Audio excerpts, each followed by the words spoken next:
Ketika Anda punya sifat seperti itu, saya ucapkan selamat kepada Anda.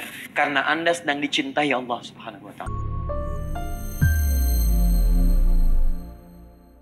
Nah, sekarang, baik, saya tidak mau terlampau berlebihan, kita kembalikan ke sini.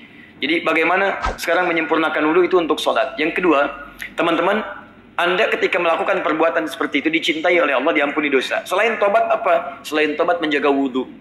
Orang yang menjaga wudhu, wudhu itu masuk dalam bab toharah. Nama lain wudhu itu tuhur. Tuhur itu nama lain wudhu.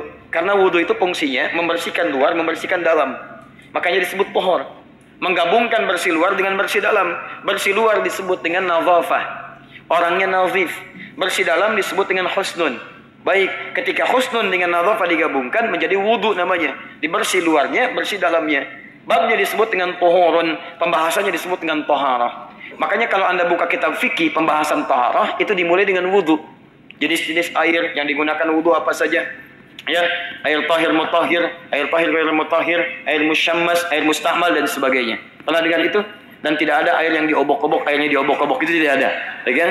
Sampai mengobok-obok agama orang lain itu tidak penting. Kita tinggalkan itu. Baik, kembalikan ke sini ya. Ya, baik, jangan mencela yang sudah tercela. Kita doakan dalam kebaikan. Baik. Fokus. Jadi orang yang sering wudhu, kalau batal wudhu lagi, batal wudhu lagi, itu orang yang disebut dengan mutatahhir. Apa namanya? Mutatahhir. Kalau banyak tambah in di ujungnya atau un, jadi mutatahhirin atau mutatahhirun. Mutatahhir, mutatahhir. Ya. Kalau jamak tambah in atau un, jadi mutatahhirin atau mutatahhirun. Nah ini orang kedua yang dicintai Allah Subhanahu wa Ta'ala. Golongan kedua. Lihat ayatnya. Innallaha yuhibbut tawwabina wa yuhibbul mutatahhirin. Dan hebatnya, setiap selesai wudhu, Anda menggabungkan dua sifat itu. Silakan cek doa Anda setelah wudhu. Asyhadu an la ilaha wa asyhadu anna Muhammadan Allahumma ja'alni minat waj'alni minal. Cek. Anda minta cinta Allah. Kata Anda, ya Allah saya mau tobat, saya mau tobat. Makanya setelah Anda wudhu jangan mengerjakan lagi yang maksiat. Cek tayangan kami tadi siang dari Kelapa Gading. Kami terangkan apa makna wudhu dengan konsep mutatahhir. Yang kedua, Anda minta pada Allah supaya dijaga wudhunya dalam kebaikan. Makanya kalau Anda mengatakan mutatahhir, itu artinya Anda tidak harus berwudhu ketika akan sholat saja. Batal wudhu, kemudian wudhu lagi. Batal wudhu, wudhu lagi. Ada kejadian membatalkan wudhu, wudhu lagi. Maka ketika Anda punya sifat seperti itu, saya ucapkan selamat kepada Anda. Karena Anda sedang dicintai Allah Subhanahu wa Ta'ala. Ini poinnya. Tuh. Dahsyat. Saking dahsyatnya, ya, spidol bisa lompat. Jazakallah khair. Paham sampai sini? Baik. Nah, sekarang ada teman kita perawat bertanya kepada kami, Ustaz, saya ingin menjaga wudhu, tapi keadaan saya itu menyulitkan untuk demikian. Bagaimana solusinya? Pertama, saya ucapkan selamat dulu. Karena ketika Anda bertanya seperti ini, Anda sedang ingin mendapatkan cinta Allah Subhanahu wa Ta'ala. Itu luar biasa. Ya, luar biasa. Dalam pekerjaan Anda masih memikirkan bagaimana cara menjaga wudhu. Pertama, tetap jaga wudhu Anda seperti biasa. Ketika kemudian terjadi peristiwa-peristiwa, Anda mesti merawat dalam keadaan darurat misalnya, ya, dari yang bukan mahram Anda atau menyentuh yang kemudian mesti Anda sentuh, yang bisa membatalkan wudhu. Kalau memungkinkan Anda berwudhu lagi. Kalau kesulitan, fa illam tajidu ma'a. Quran surah 5 ayat ke-6. Kalau tidak mendapati air, fatayammamu. Yang paling gampang ada tayamum. Anda juga bisa, Pak. Tajidu itu bukan berarti airnya mesti tidak ada. Bukan. Ada 3 jenis tajidu dalam bahasa Arab. Tajidu itu artinya, 1, illam tajidu, airnya sama sekali nggak ada. Kondisi pertama.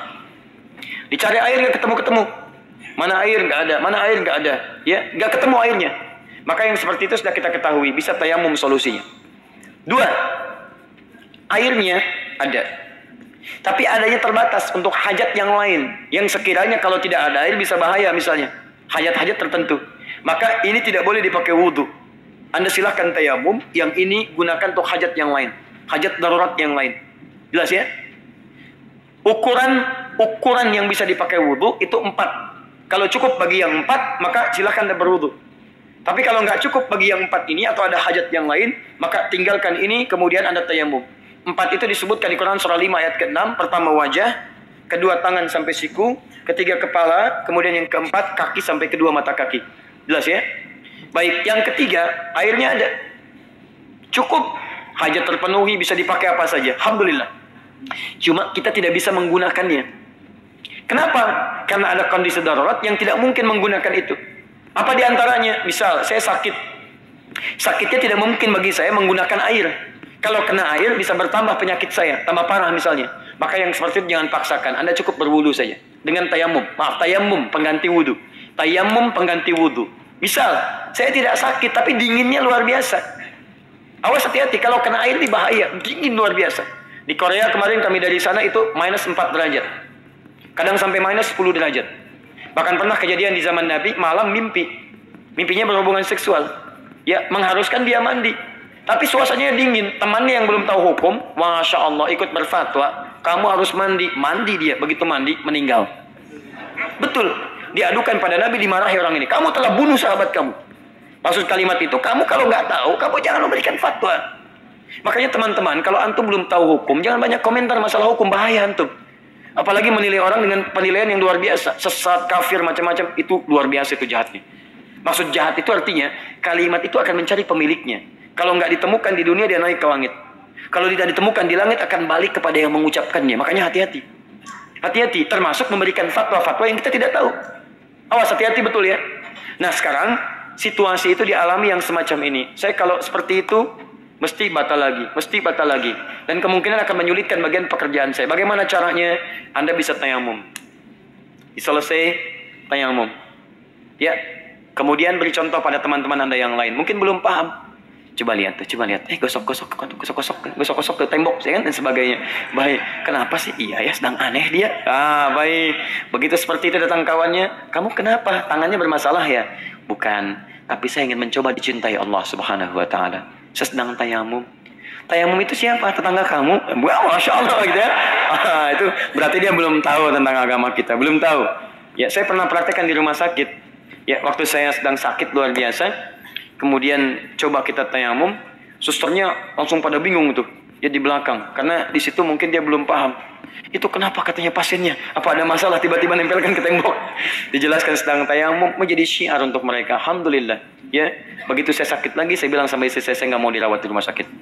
Masya Allah, datang orang maksa ke rumah, Ustaz, itu lidahnya sudah putih, sudah macam-macam. Saya katakan, saya tidak mau dirawat oleh yang bukan mahram saya. Saya katakan pada istri saya, mau rawat saya? Insya Allah.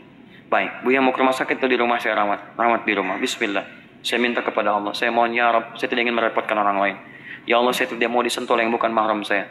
Ya Allah, mustahil kau titipkan kepada saya kecuali ada obatnya. Kau janji dalam Al-Quran, terbacakan ayat, kita mohonkan pada Allah. Dan tahu apa yang terjadi? Di rumah sakit bisa seminggu, 2 minggu, di situ cuma 2 hari selesai masalah. 2 hari selesai, dakwah lagi. Senin sakit, Selasa libur, Rabu libur, Kamis dakwah lagi. Selesai. Dan memang Senin sampai Rabu kami istirahat. Udah selesai, nggak mengganggu dan sebagainya. Alhamdulillah, alhamdulillah.